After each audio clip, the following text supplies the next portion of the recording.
जाबिर बिन समुरा ने कहा कि मैंने 14वीं चांद का तज्जिया किया है, मैंने बार बार मुआयना किया है।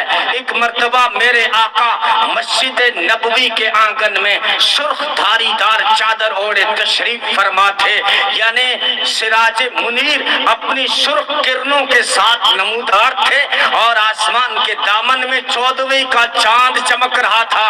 मैंने कहा आओ दुनिया वालों, आज फैसला कर लेते हैं कि ये 14वीं का चांद ज्यादा चमकता है या मेरे आका का चेहरा ज्यादा चमकता है।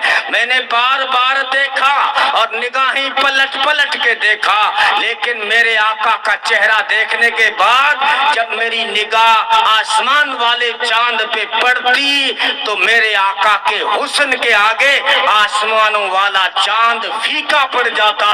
और जब मैं चांद से नजरें हटा के नजरें अपनी मोहम्मद अरबी सल्लल्लाहु अलैहि वसल्लम के चेहरे पे टिकाता तो कान शम्स तजरी फी वजही, यूं लगता था कि हजारों सूरज हजारों आफताब व महताब मेरे आका के चेहरे में चल रहे हैं। फरमाते थे मेरे नजदीक वो चांद से भी ज्यादा हसीन है। शायर कहता है चांद से तशबीह देना कोई इंसाफ है, चांद में ही परछाइयां मोहम्मद का चेहरा साफ है सल्लल्लाहु अलैहि वसल्लम।